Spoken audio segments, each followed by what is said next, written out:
नमस्कार। टीचर भी YouTube channel में आपका एक बार फिर से बहुत बहुत स्वागत है। आपने अभी तक इस चैनल को सब्सक्राइब नहीं किए हैं तो लाल रंग का बटन दबाकर चैनल को सब्सक्राइब कर ले और बगल के घंटा बजा दे ताकि इस चैनल पर जो वीडियो अपलोड हो वह सबसे पहले आप तक पहुंचे। हाँ दोस्तों, लाइक करना नहीं भूलेंगे क्योंकि आपके लाइक करने से ही हमारे मेहनत का फल मिलता है। इस वक्त नियोजित शिक्षकों के लिए बड़ी खबर आ रही है। अब नहीं बंद होगा शिक्षकों का वेतन। शिक्षा विभाग ने लिया अहम फैसला। ऐसे मिलेंगे वेतन। शिक्षा सचिव ने सभी डीएम व शिक्षा पदाधिकारी को लिखा पत्र। बात पीछे शिक्षकों के वेतन को बंद करने की कहानी अब नहीं दोहराई जाएगी। मानव संसाधन विकास विभाग ने यह साफ कर दिया है कि किसी भी मामले में दोषी पाए जाने पर शिक्षकों का वेतन बंद करना मानवाधिकार का हनन है और ऐसा करना अमानवीय है।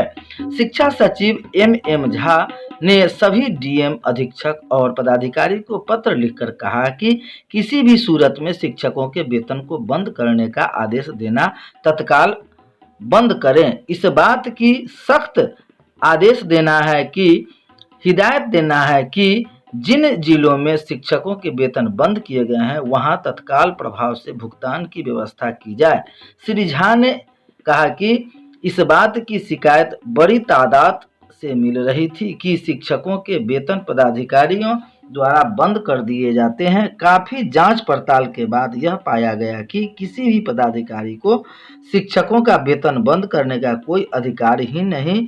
उन्होंने साफ किया कि यदि किसी शिक्षक को किसी मामले में दोषी पाया जाता है तो उसके विरुद्ध कार्रवाई प्रक्रिया के तहत की जाएगी। यह नहीं चलेगा कि कोई अफसर जब मन चाहे तब शिक्षक का वेतन बंद करने का आदेश दे दे। ऐसा करने से शिक्षक के परिवार को भी सजा देने का हक किसी को नहीं है। जानकारी के मुताबिक शिक्षक इन दिनों अफसरों के सॉफ्ट टारगेट बन गए हुए हैं। शिक्षा विभाग में इस तरह की शिकायतें का ढेर लगा है कि अफसर फ्लाई स्कूल के निरीक्षण कर गए शिक्षकों के अनुपस्थिति रहने पर उनका वेतन रोकने का आदेश दे दिया, जबकि नियम के मुताबिक ऐसा करने का अधिकार किसी को नहीं है। श्री झा ने कहा कि दंड देने के लिए विधि सम्मत कार्रवाई की जाएगी। यदि किसी को दोषी पाया जाता और उसे निलंबित किया गया तब भी उसे जीवन भत्ता देने का अधिकार है। स्कूलों में स्वास्थ्य वातावरण बनाने की जरूरत है। शिक्षा मंत्री बोले, स्वस्थ स्कूलों के लिए चाहिए जागृति। स्कूलों में स्वच्छ और स्वस्थ वातावरण बनाने की जरूरत है। स्कूलों में स्वच्छ माहौल होने पर ही बच्चे ठीक तरीके से पठन पाठन कर सकते हैं। स्कूलों में शौचालय और अन्य जरूरी सुविधाएं की बहाल कर स्कूल छोड़ने वाली छात्राओं की संख्या कम की जा सकती है। स्कूलों में स्वास्थ्य वातावरण बनाने के लिए सरकार स्वच्छ विद्यालय पुरस्कार योजना शुरू करने जा रही है।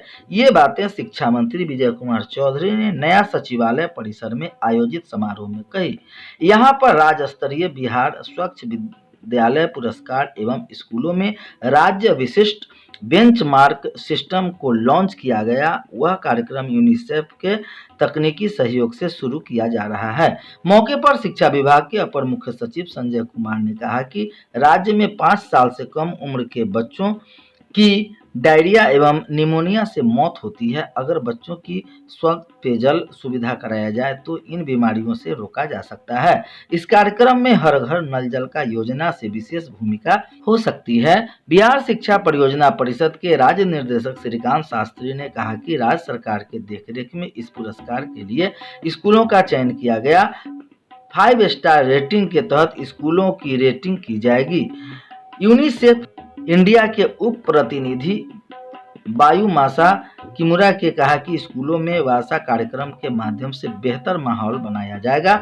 वही यूनिसेफ के राज्य प्रमुख नफीसा बिनते शफीक ने कहा कि स्कूलों में छात्राओं के स्वास्थ्य की बेहतर देखभाल करने की जरूरत है।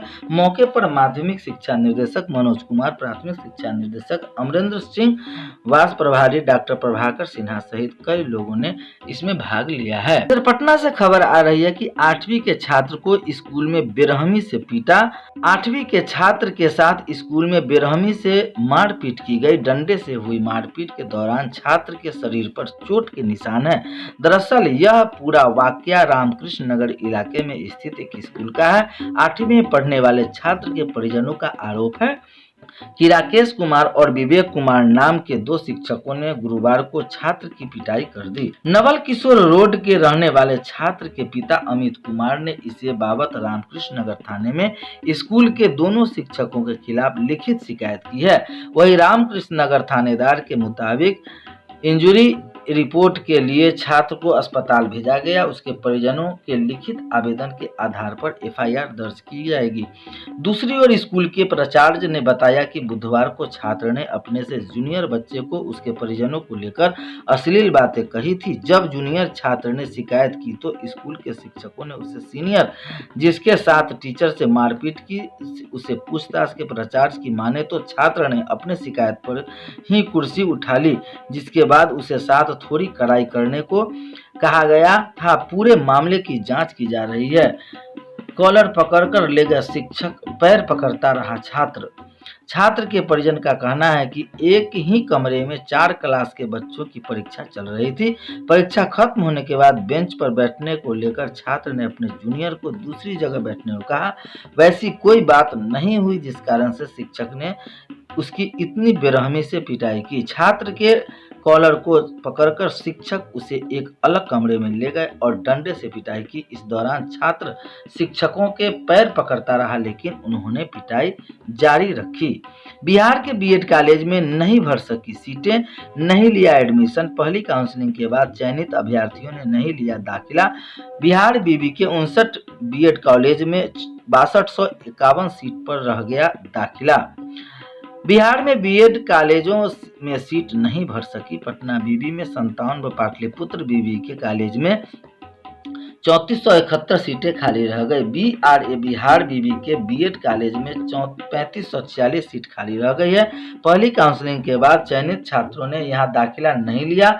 बिहार बीबी में 59 बीएड कॉलेज में से जिनमें 6291 सीटों पर दाखिला लिया जाना है। चयनित अभ्यर्थियों में से मात्र 2705 ने ही दाखिला लिया। बीएड कॉलेज संचालकों ने बताया कि हमारे यहाँ जितने छात्र का दाखिला हुआ है वह सीईटी बीएड को पोर्टल पर अपलोड कर दिया गया है। 18 से छात्र ले सकेंगे दाखिला। राज्य नोडल अधिकारी ने बताया कि छात्र 12 से 21 अक्टूबर तक कॉलेज में 3000 रुपये जमा कर सीट रिजर्व करा सकते हैं। 18 से 23 अक्टूबर तक छात्र कॉलेजों में जमकर पेपर वेरिफिकेशन और एडमिशन करा सकते हैं। प्रोफेसर मेहता ने बताया कि वैसे अभ्यर्थी जिन्होंने फॉर्म भरते समय मॉनिटरी का चयन किया है और मगर उसका दाखिला अब तक किसी कॉलेज में नहीं हुआ है तो वह 1 से 4 अक्टूबर तक कॉलेज का चयन कर सकता है। बच्चों को मिलेगा पीएम पोषण योजना का लाभ। भाजपा के प्रदेश उपाध्यक्ष राजीव रंजन ने पीएम पोषण योजना को मंजूरी के लिए केंद्र के मोदी सरकार के प्रति आभार व्यक्त किया है। इसमें कहा है कि बच्चे देश के भविष्य होते हैं। बच्चों के पोषण के प्रति मोदी सरकार हमेशा से संवेदनशील रही है। बच्चों का भविष्य संवारने के लिए केंद्र के अपनी 123वीं योजना